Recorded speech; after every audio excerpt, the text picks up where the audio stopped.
Bounce. Quiero ir a la palabra y quiero traerte un mensaje diferente al de esta mañana con la misma cita bíblica. ¿Por qué? Porque quiero bendecirlos al doble, amén. Porque aquí hay personas que están repitiendo como algunos líderes. Entonces quiero hoy bendecirlos. Salmo capítulo 63.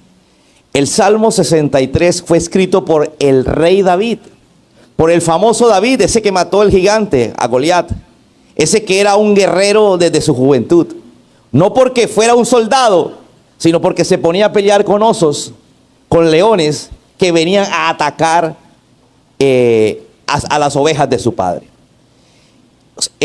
David se encuentra en un momento, yo creo que peor que el suyo y peor que el mío, porque a veces nosotros somos fatalistas. Levánteme la mano si usted tiene al lado a alguien fatalista. ¿Qué es una persona fatalista? Una persona que exagera, una persona que no ha pasado y ya piensa que pasó. Ya lo está viviendo como si hubiera pasado. Una persona que se desespera rápidamente. Dice, ¿y ahora? Resulta que estoy casi convencido que por más mala y difícil que sea su situación hoy, no era como la de David. Voy a explicarle primero cómo era la situación de David en el momento en que escribe el Salmo 63, para que usted me entienda por qué les estoy diciendo esto. Alguien aquí de pronto dirá, pues, pastor, pero no tengo a mi mamá. Mi mamá no está, se fue de la casa. Mi mamá falleció, o mi papá. Alguien me dirá aquí, pastor, lo que pasa es que yo no tengo empleo hoy. Otro me dirá, pastor, me abandonaron. Me quedé sin esposa, sin esposo. Otro me dirá, pastor, mi papá no me quería. Mi papá realmente, aunque estuvo ahí, yo nunca sentí el amor de mi papá. Otro me dirá, pastor, el problema mío es de que estoy solo, no sé qué hacer, me encuentro solo, todo el mundo me da la espalda. David acababa de matar a un gigante.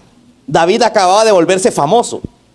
Eso es como marcar en una final, nadie lo conoce, marcas en una final y se vuelve famoso. David se volvió famoso. Dice que las mujeres empezaron a cantar que David había matado 10,000 y el rey Saúl 1,000. Eso causó una rabia impresionante en el rey, pero el rey tenía que cumplir con lo que le había prometido al que matara al gigante. El que matara al gigante tenía derecho a ser eximido de los impuestos, él y su familia, de por vida, y todos los que debían atrasado. Imagínate, te salvarías de ese impuesto predial que tienes atrasado, del impuesto de la moto.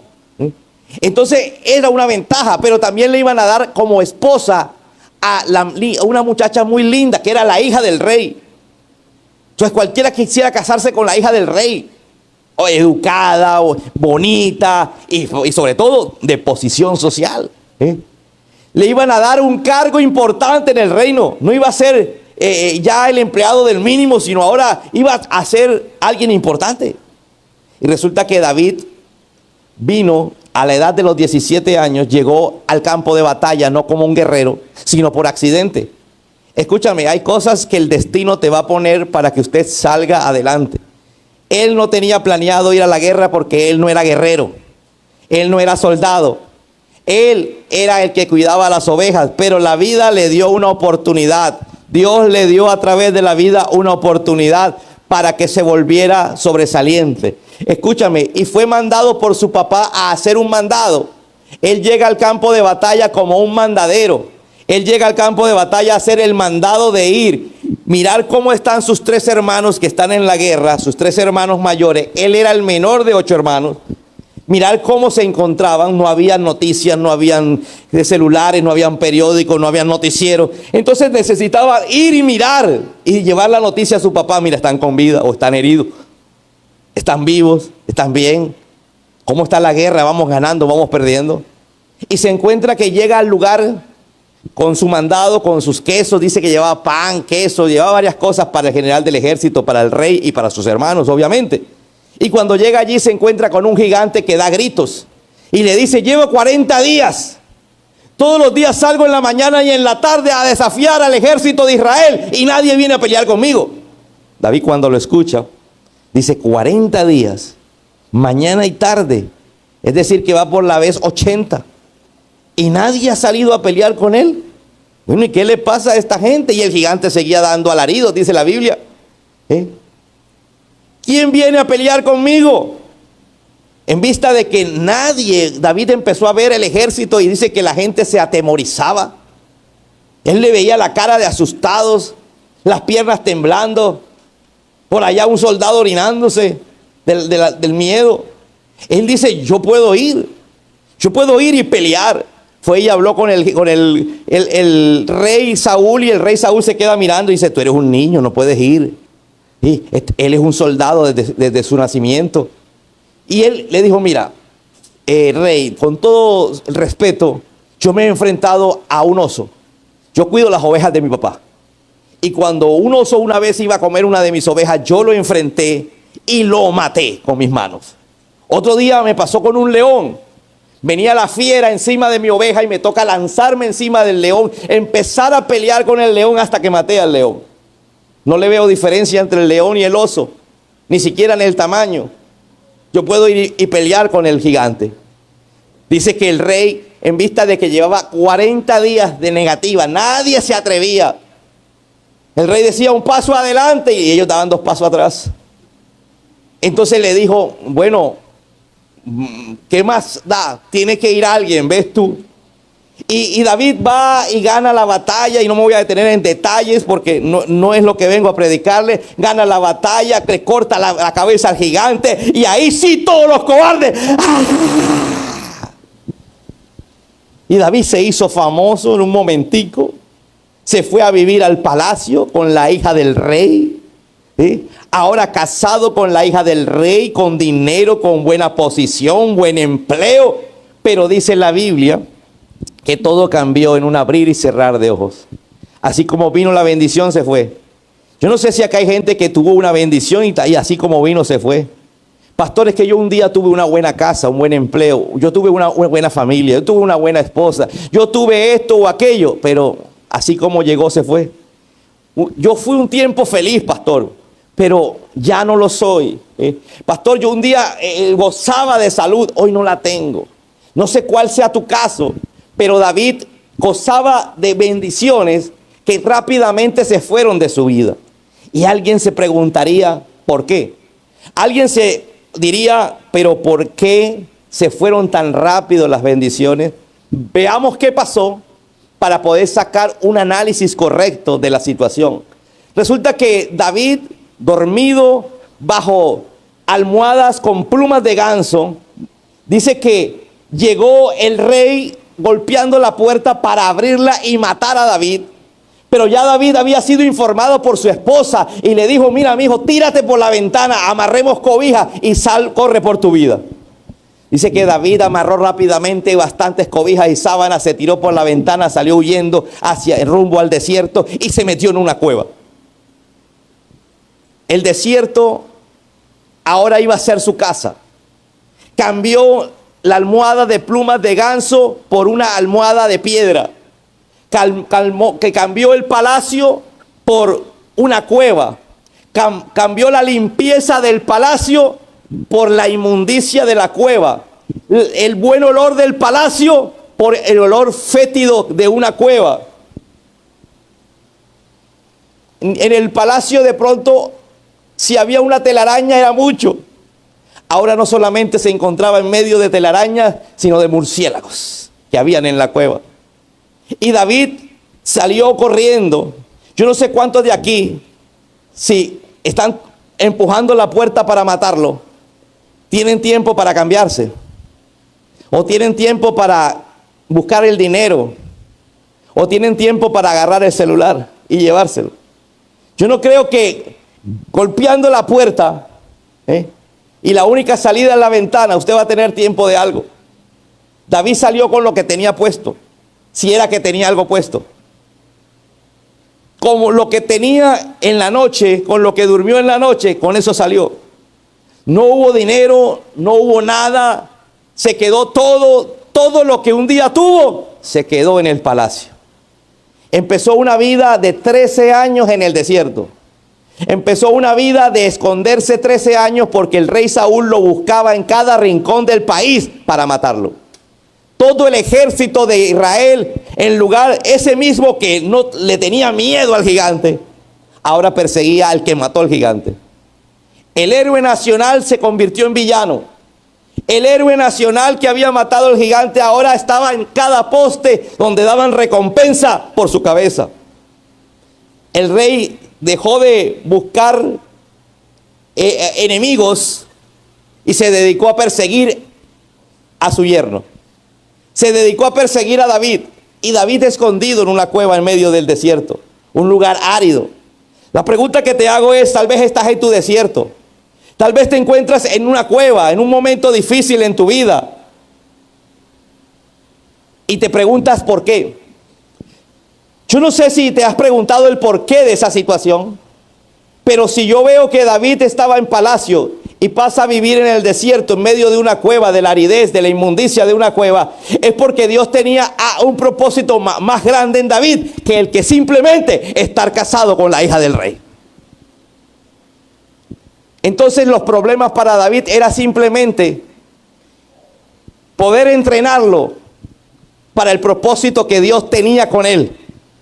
Si usted está pasando por problemas difíciles, hoy Dios te dice, es que te estoy entrenando porque mi propósito contigo es más grande que el que tú creías.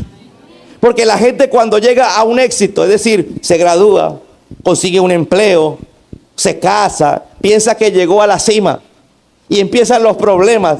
Hoy quiero que entiendas que los problemas comienzan cuando tú crees que llegaste a la cúspide, porque sencillamente eso a donde llegaste no es el propósito de Dios. El propósito de Dios va más allá de eso que era tu meta. Amén.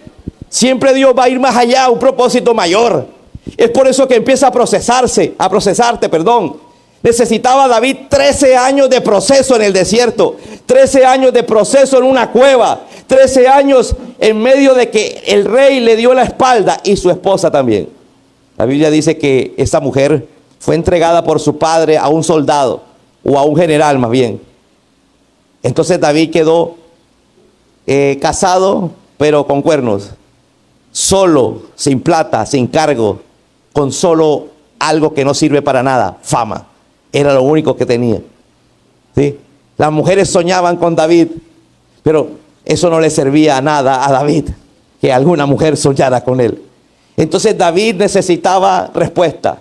David necesitaba solución. ¿Cuántos necesitan solución? Y la solución no era salir del desierto. La solución no era salir de la cueva.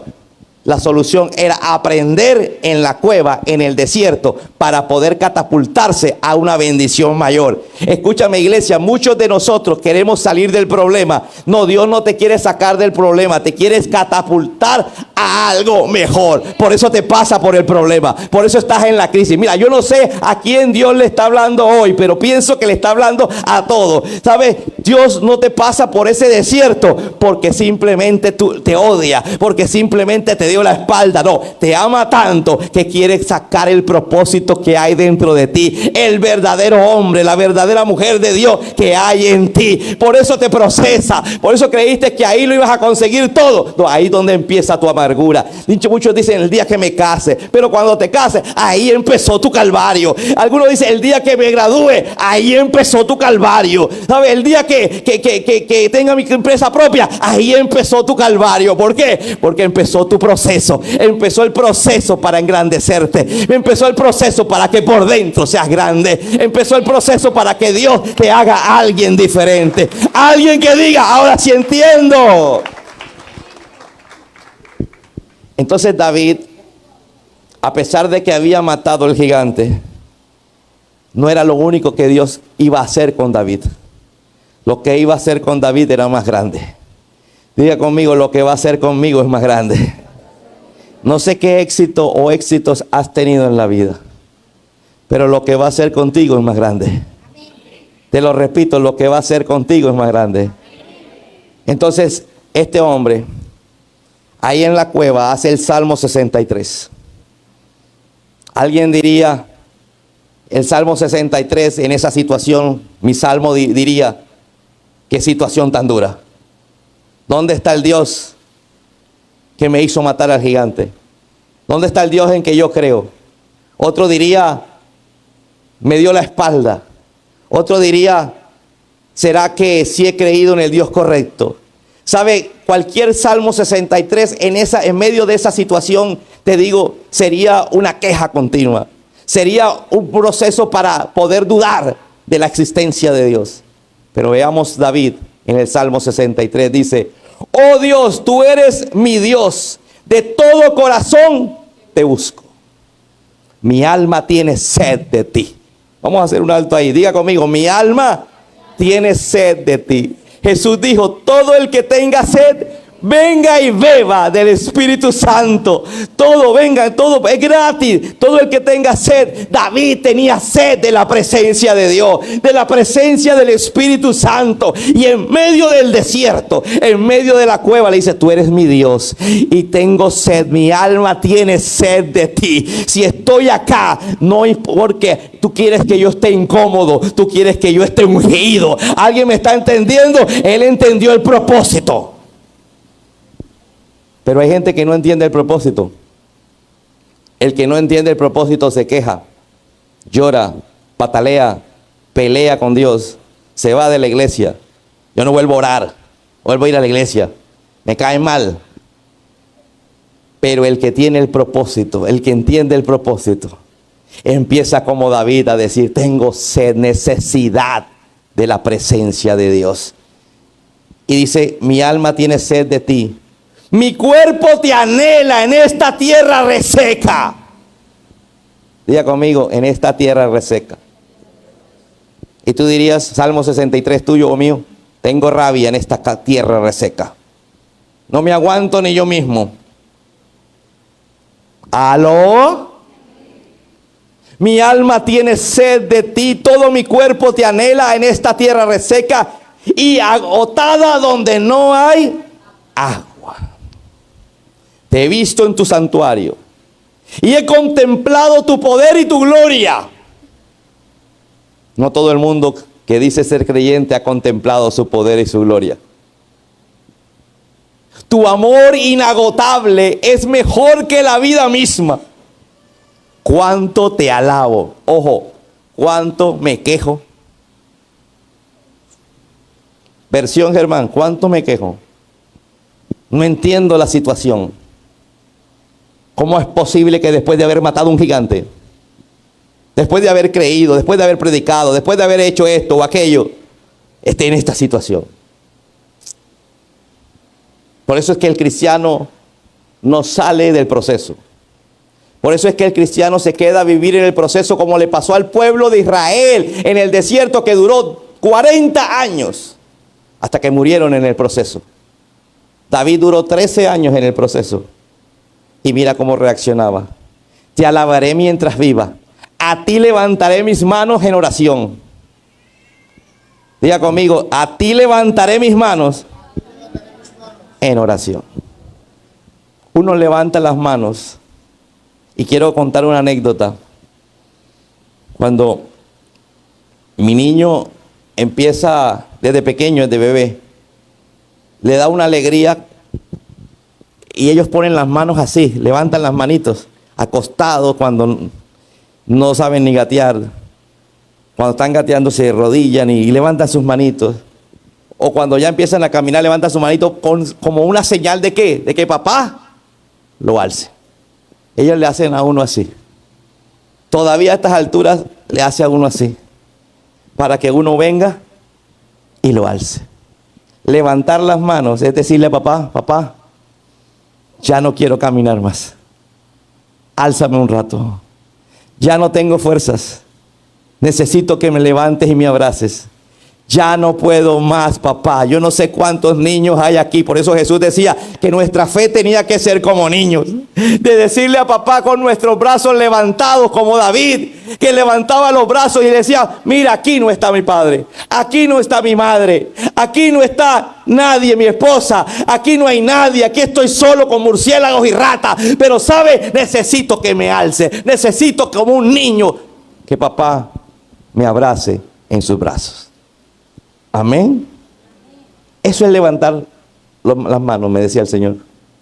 Decirle a Dios, necesito de ti. ¿Aló? Tú me satisfaces, le dijo David a Dios, más que un suculento banquete. Él venía de qué? De comer banquetes. Él venía del palacio. Él comía como si fuera un hotel 5 estrellas. Él podía comer cuantas veces quisiera. Pero ahora que no había para comer, decía, tu presencia me satisface más que un suculento banquete. Por eso le había dicho, mi alma tiene sed. Tu presencia es el Espíritu Santo. Me satisface más. Te alabaré con cánticos de alegría. Diga conmigo, cánticos de alegría. Hay gente que quisiera poner cánticos de tristeza. ¿Aló? Qué triste me siento. Aquí solo. ¿Qué le hice a ese rey para que me persiguiera para matarme? Ahora me quitó a la mujer y se la entregó a otro. Me persigue, ahora estoy metido, ya no ni siquiera cuido ovejas, ahora estoy aquí escondido en una cueva. Estoy en el desierto. Pero no, esa no era su oración. Esa no era su respuesta para con Dios. Era un hombre que creía. Yo no sé cuántos David se van a levantar en esta iglesia que van a entender que su desierto simplemente es un proceso para llevarte a tu verdadero lugar, a tu verdadero propósito. Lo que tú has hecho en la vida no es ni nada parecido a donde Dios te quiere llevar. David había matado a un gigante, pero Dios lo quería llevar a ser el rey de Israel. Yo no sé a dónde te quiere llevar Dios a ti, a ser bendecido hasta dónde. ¿Para qué? Para que otros reciban lo que tú tienes. Alguien tiene que levantar las manos y empezar a bendecir a otros.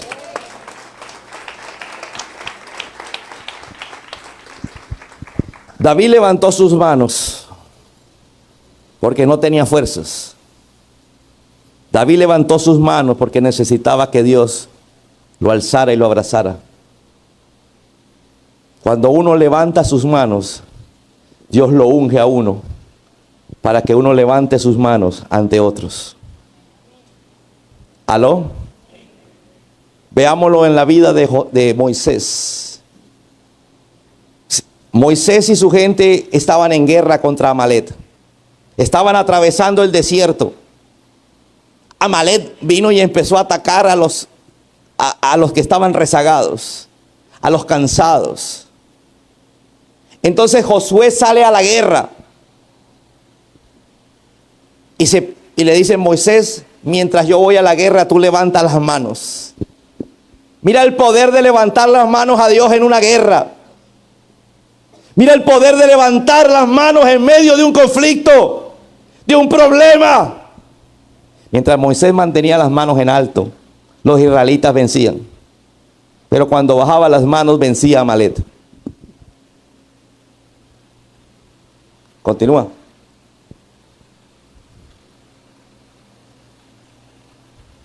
Pero a Moisés,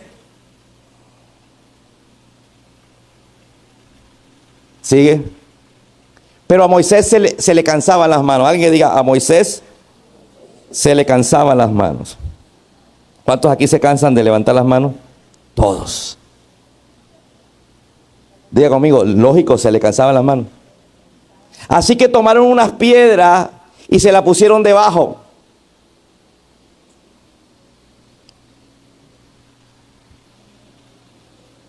Así sea donde apoyarse, levante las manos.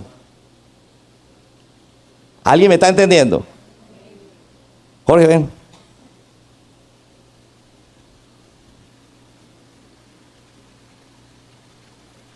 Para que pudiera sentarse mientras que Aarón y Hur le sostenían las manos. Aarón y Hur. Y se sentó.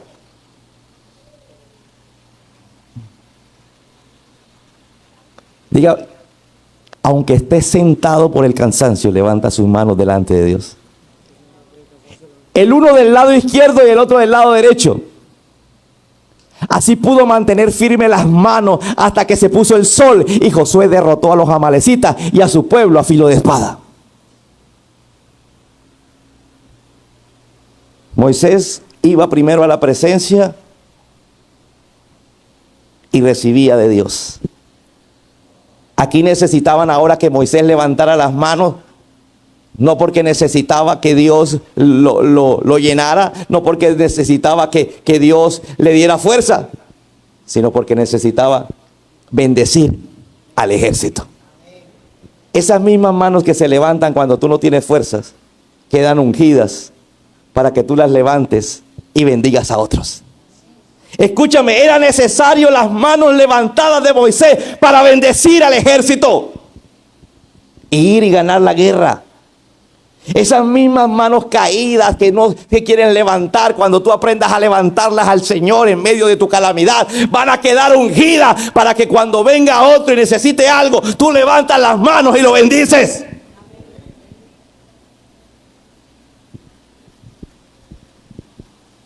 Vamos a hacer gráficamente lo que te estoy diciendo. David, sin fuerzas, huyendo, solo, sin plata, dejando atrás todo, llega a la cueva, levanta sus manos, le dice al Señor: tengo sed de ti, mi alma te anhela. Y empieza a alabar al Señor y Dios le da fuerza. Dice la Biblia que llegaron 400 hombres amargados, endeudados y afligidos, y él los hizo 400 hombres de guerra. ¿Cómo? Ellos llegaron: David, nos enteramos que tú estás aquí, queremos hacerte nuestro jefe. ¿Qué hizo David? Si hubiera sido yo, 400 problemas más y yo tengo uno. Aló. Pero David entendía el propósito de Dios. David fue llevado allá porque allá estaban 400 personas afligidas, que se sentían afligidas, amargadas y endeudadas. Yo no sé cuántos aquí entienden que hay más gente que se siente como tú, pero tú tienes pacto, tú tienes a Dios, tú tienes tus manos ungidas, tú sabes que puedes levantar tus manos, ellos no.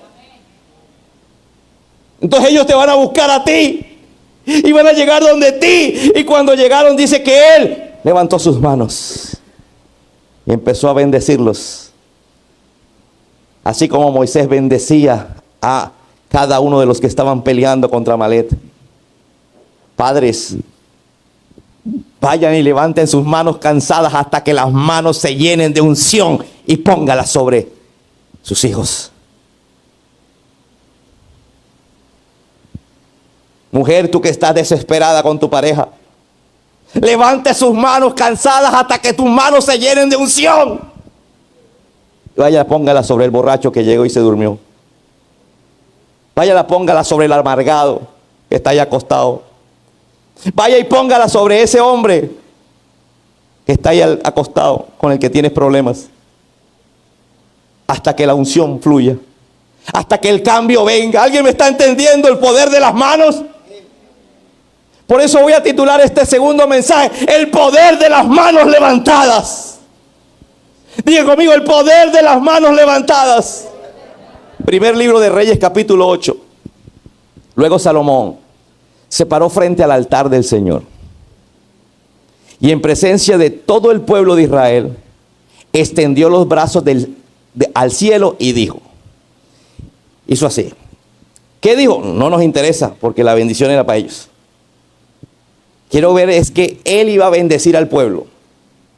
Entonces se paró delante de toda la gente y puso las manos al cielo y empezó a bendecirlo. Usted puede ver ahí quién sabe cuántas líneas donde los bendecía en lo económico, en lo familiar, en lo sentimental, en todo. Diga conmigo: si voy a bendecir a alguien, lo hago con las manos arriba. ¿Vas a orar por tus hijos? Hágalo con las manos así. ¿Vas a orar por tu mujer? Hágalo así. ¿Aló? Levante las manos. Alguien tiene que aprender este secreto que Dios me mostraba anoche. El poder de las manos extendidas. El poder de las manos levantadas. Entonces yo voy y busco al Señor como lo buscó David porque no tengo fuerzas. Y estas manos quedan tan ungidas que viene otra persona y hay para darle. Ese es el propósito de Dios. Por eso te permite pasar por el desierto. Porque hay otros que no tienen pacto que necesitan de ti. Amén. Y quiero terminar con esto para que usted no se le olvide. Voy llorando a la presencia, desesperado, entristecido, enfermo, desilusionado, a levantar las manos delante del Señor. Pero cuando mis manos quedan llenas, es para ir y buscar a alguien. Y viene alguien y me dice,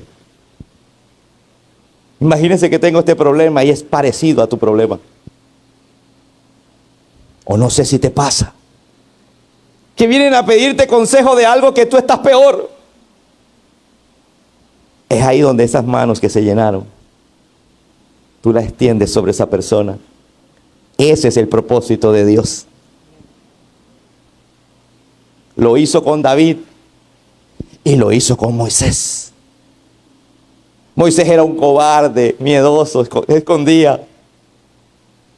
Pero cuando fue a la presencia de la zarza con las manos levantadas, quedó tan lleno que fue a Egipto a desafiar al faraón. Dice que él levantaba la vara con la mano y le decía, Dios de Israel. Y llegaba la plaga. La vara se convertía en serpiente. Levantaba sus manos y el río Nilo se convirtió en sangre. Levantaba sus manos y el polvo se convertía en piojos. Alzaba sus manos y el mar rojo se dividió en dos y pasaron en seco. Dile al que está a tu lado, hay un poder en tus manos que no habías descubierto.